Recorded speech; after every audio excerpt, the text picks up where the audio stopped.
Bienvenue.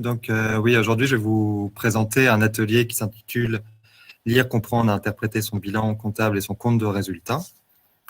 C'est un atelier qu'on a voulu en deux parties. Donc, d'abord, une première de présentation d'une durée approximative de 45 minutes et une deuxième de 15 minutes pendant laquelle vous pourrez poser vos questions. Je vous invite à le faire tout du long. Sur le côté droit, vous avez un onglet questions dans lequel vous pouvez écrire vos questions. Faites-le au fil du temps et moi, après, je les regarderai pendant ces 15 minutes et on y répondra.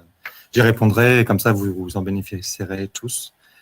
Avec Entreprendre dans la culture, on a voulu monter cet atelier parce qu'il répondait pour nous à plusieurs objectifs. J'imagine que vous êtes des jeunes entrepreneurs dans la culture ou des personnes en reconversion ou même des étudiants futurs entrepreneurs. Et du coup, vous n'êtes pas forcément habitués aux documents financiers qui ont un vocabulaire propre.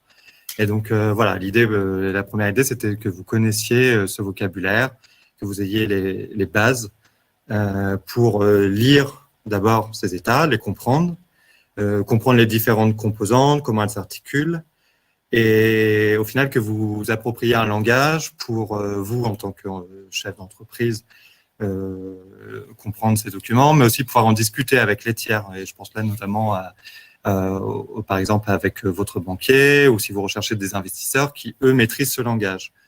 Donc, vous serez, j'imagine, accompagné d'un conseil comme un expert comptable, mais que vous connaissiez la base de ces documents est quand même important pour comprendre les discussions, pouvoir intervenir et aussi savoir quoi présenter à ces tierces. Donc voilà, l'objectif général de cet atelier est que vous ayez un socle de connaissances minimales concernant les documents financiers pour les lire, les maîtriser et en discuter.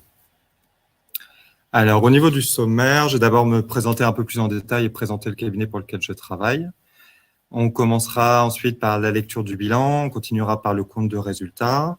Après, on fera le lien entre ces deux documents et on terminera par le plan comptable.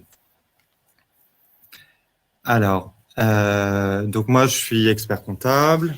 J'accompagne beaucoup de clients dans le secteur de la musique, donc des producteurs, aussi des artistes individuels comme des DJ. J'accompagne aussi des compagnies de théâtre, des théâtres, donc dans le spectacle vivant. Et j'ai aussi une grande partie de ma clientèle qui sont des architectes d'intérieur ou des sociétés dans l'événementiel, on va dire, un peu, ou le milieu créatif de luxe. Donc voilà, je travaille pour le cabinet GmbH Walter Alignol. On a un cabinet de 18 associés avec 170 collaborateurs.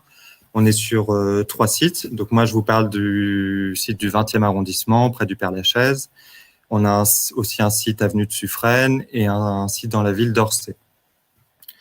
On a différents domaines d'expertise, donc l'expertise comptable, les RH, le juridique, l'audit, mais aussi le conseil. On a un pôle conseil dédié aux thématiques de créer des business plans, accompagner à la reprise d'entreprise, etc.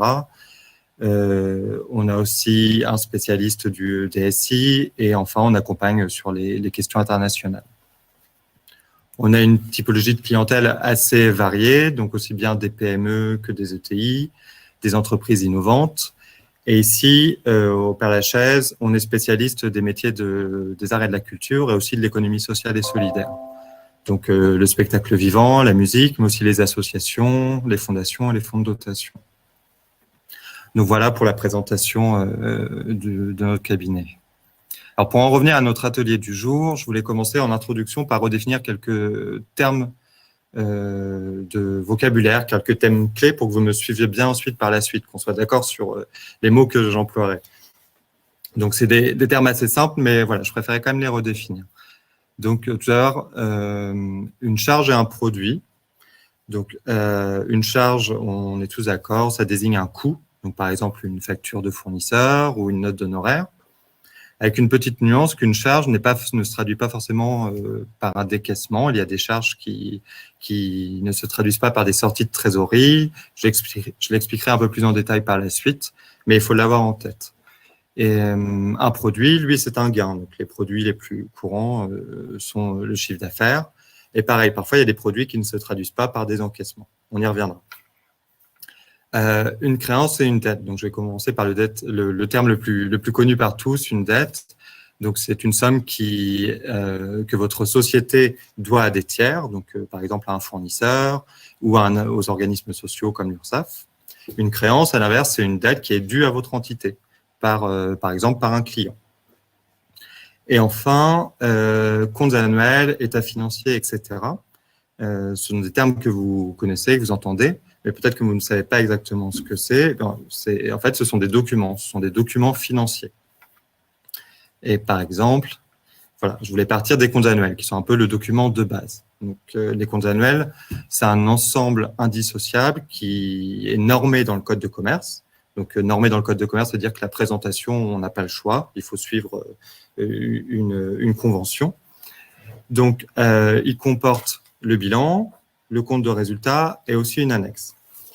Donc, aujourd'hui, l'atelier, on a décidé de le faire sur le bilan et le compte de résultat, mais je pense que c'est intéressant de passer un peu de temps sur l'annexe, juste pour que je vous explique en quoi elle consiste. Le bilan et le compte de résultat sont des documents chiffrés. L'annexe, elle, est une partie rédigée, c'est une partie littérale. Donc, ça permet de donner des explications en plus, de permettre aux lecteurs des comptes annuels d'avoir un peu plus de détails, de donner du dynamisme à des documents chiffrés qui sont forcément un peu figés. Et là, par exemple, dans le contexte sanitaire actuel, l'annexe a permis d'expliquer quel était l'impact sur les comptes des entreprises de la crise, quelles étaient les perspectives, etc. Donc voilà, ça rend un peu plus vivant, on va dire, les comptes annuels. C'est une partie manuscrite. Et voilà, je vais vous montrer. Donc, je voulais aussi commencer par vous montrer très concrètement ce qu'étaient des comptes annuels visuellement. Donc, vous voyez de loin, mais c'est pas grave. L'idée, c'est juste d'avoir ensuite, tout du long de l'atelier, que vous ayez en tête à quoi ça ressemble concrètement. Donc là, on voit le bilan. Donc, on voit qu'il y a déjà deux parties, un actif et un passif. Bon, vous le voyez sûrement pas très bien, mais il y a aussi 2 années, une année, donc l'année qui se termine, et l'année précédente, ce qui permet d'avoir des comparaisons. Et enfin, il y a toujours des totaux. Et ces totaux sont équilibrés. On y reviendra aussi. Donc voilà pour le bilan. Le compte de résultat, ça ressemble donc de nouveau à un tableau chiffré, avec aussi là les 2 colonnes comparatives qui permettent de voir l'évolution du chiffre d'affaires, des charges, etc. entre 2 exercices. Et l'annexe. Donc là, voilà, on voit que l'annexe, c'est une partie rédigée. Là, je vous ai juste mis une partie, donc l'annexe comporte aussi quelques tableaux chiffrés. Et là, on voit que c'est une partie rédigée, pardon. Et elle tient sur, on va dire, elle peut faire entre 5 et 10 pages. Donc voilà, elle permet de donner des explications, d'apporter des compléments d'information. Elle n'est pas négligée. En fonction du type de structure que vous avez ou que vous aurez, que ce soit une société ou une association, et en fonction des seuils, donc ça veut dire de la taille de votre société, parfois elle est obligatoire à réaliser, parfois elle est facultative. Donc ça, voilà, j'imagine que vous serez accompagné d'un expert comptable pour établir vos documents financiers. Il saura vous le dire, mais si vous êtes seul, soyez vigilant sur ce point.